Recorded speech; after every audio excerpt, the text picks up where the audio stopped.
But they don't get a statement. No, they don't. It's they have to go online. They have their, like the way that this works is when you deliver a policy, you're going to register them, right there, right while you're in the house. They're going to put anybody that they want on there. You're also going to leave them with a client guide that shows them if they have like a new grandchild comes into the family or something, how they just go right on there and register the kid. Okay? We also give points for, and I'll get to it in a minute, for your annual reviews that you do. So, when you're there on an annual review, it gives you an excuse to do it. It gives them an excuse to see you. Okay? And I just think that this has been very well thought out and something that you're really going to be able to use. But let me just go through it a minute, and then I'll take questions on the points after that, if any. So cash value life insurance is $1,000 to $5,000 in the first year, and then $1,000 for each year of renewals. Long-term care insurance, I know we don't sell a ton of this, but I thought this was a coup. Because I explained to them that how are we going to help children, grandchildren, nieces, nephews, etc., pay for private, college education if I don't have long-term care insurance, if something happened to me. They said, oh, that's sensible. I said, I think a fair number would be 2,500 points. So what that means is if you sell somebody a short-term care policy for $32 a month, it's okay with me, 2,500 points they're getting for that. That's awesome, okay? But anyway, it's 2,500 points for any long-term care plan in the first year, and every year thereafter, 500 points a year. Medicare supplements, they get 1,000 points, and then they get 100 points for every year that that policy persists on top of it. They also get bonus points, tuition reward points, bonus, 500-point initial registration bonus. As soon as they just go online to register, they get 500 points, over and above anything else I just talked about. Okay, if they allow you to do an annual review, they get 500 points. What that means is if you sell somebody a Medicare supplement and they get 1,000 points in the first year, and you go back and review their policy and they decide to pay it in the second year, they get 100 points plus 500. So they even get 600 points for a Medicare supplement renewal. It's a beautiful thing. They get a 500-point referral bonus, one per client. So they can't give you 34 referrals, Mike, and get 17,000 points. That's not happening. Okay? But what is happening is they get 500 points for giving you a referral. It's a nice thing. It gets you in the mood to ask for a referral. Why wouldn't you ask for referrals anyway? Mike and I was talking about that before. I'm not even going to tell you how many thousands of dollars a year he spends on prospecting, data capture, et cetera, when our best lead source is sitting right around this table. I never understand that, okay? Has anybody ever spent time on the phone, like on a list? Anybody ever do that? Raise your hand if you do that. Okay? That's awesome, isn't it? Okay? That's a lot better than having 7 or 8 appointments on referrals to just go to, right? It's a lot better just hanging on the phone for 8, 9 hours getting the shit beat out of you, correct? Okay? So anyway, as far as referrals is concerned, my feeling is if you have a chip on your shoulder about what you do every day, referrals is the biggest thing ever. To me, I always looked at getting referrals as an obligation to people. In other words, point out somebody on the street that you and your husband are super close to. Oh, Mary across the street is my best friend. Let me ask you a question. I know that you really don't want to send me over there to do the same types of things that I've done with you, but if you don't, how would you feel if this week Mary calls you on the phone and says something terrible has happened, Ann. My husband Jack has not come home from work, or hasn't come home from golf, hasn't come home from wherever he was. He got into a bad traffic accident. He just passed away. And I'm going to be doing without 45% of the income that used to flow into this house. How would you feel if that happened and you hadn't introduced me to them? That's the way you got to look at referrals. You have to look at it as a personal responsibility. You're obligated to get the word out. And you need to keep a chip on your shoulder as to what you do for people. And if you do that, you're kick-ass on referrals. I can't tell you much about my own sales ability because my record's not very good. But I'm going to tell you this. When I was an agent, I could look you guys right in the face and tell you I sold my way through family after family after family. And I just knew that I was always going to do the right thing.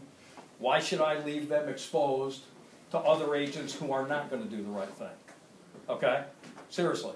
Okay? I project people into claim status. It's just as simple as that. Okay? Keep that in your mind. When I walk into a prospect, I look at, and it's a husband and a wife and 3 kids. I picture the wife and the 3 kids without the husband in there. I got to talk to them about life insurance, a crap load of it.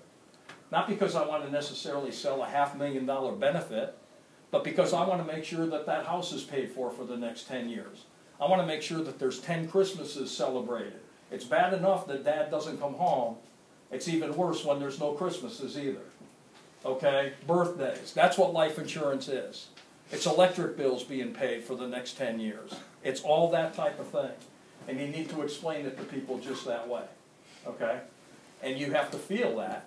And you have to know what your responsibility is to people. I've always been able to close extremely easily. Once I've earned the right in the sales process to close people, I never had trouble with that because I'm obligated to do it. Mr. and Mrs. Smith, I could care less. The next few minutes is going to be very uncomfortable.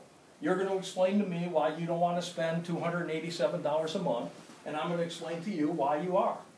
And we're going to have a little bit of friction about that. But you know what? When it's all over with, you're going to know that I have your best interests at heart, and you're going to make a decision based on emotion and facts, not just emotion. And people, for whatever reason, okay?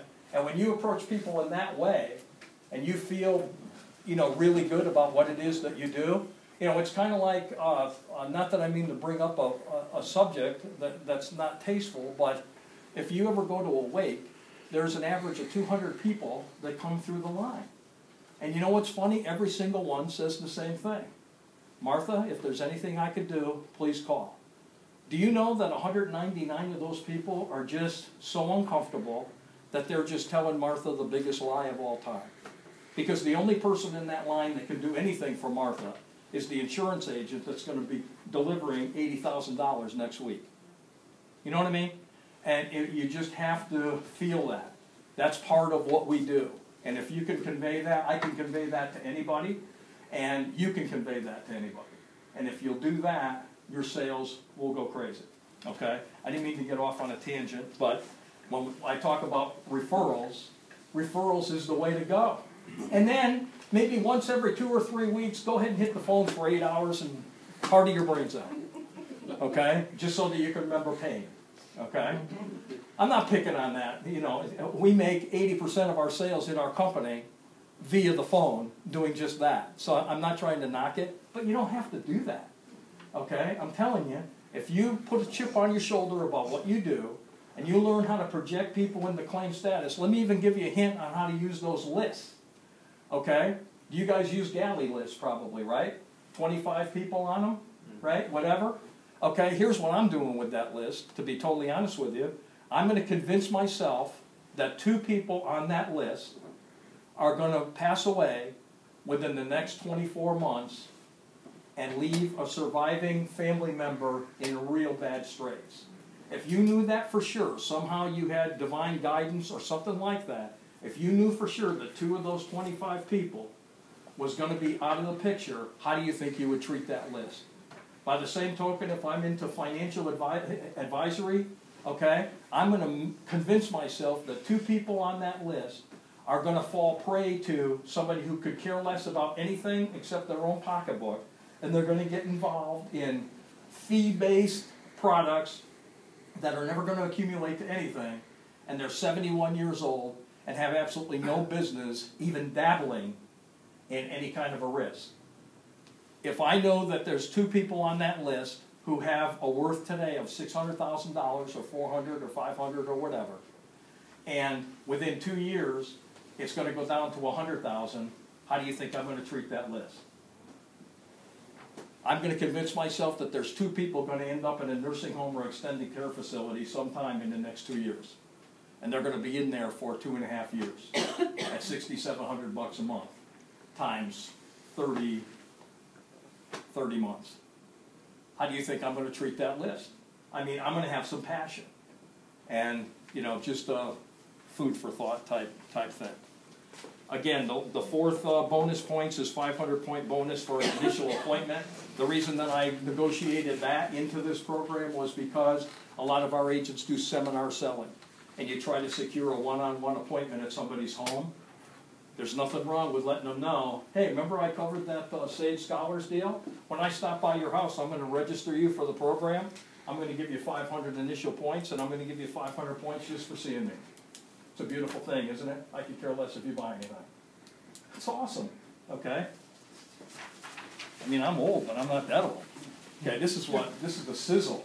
This is a sizzle, man, that sells the steak. It's just as simple as that. 500 points just for setting an appointment. That's correct. That's for any appointment, right? That is correct. It's a beautiful thing. That's $500. That's correct. So when we make an appointment, we start them off with $500 for their... That's correct. That's correct. When you register them, get another 500. Correct. And if they buy something, that's fine. That's right. We had, I swear to God, I released this program in our Ocala, Florida office.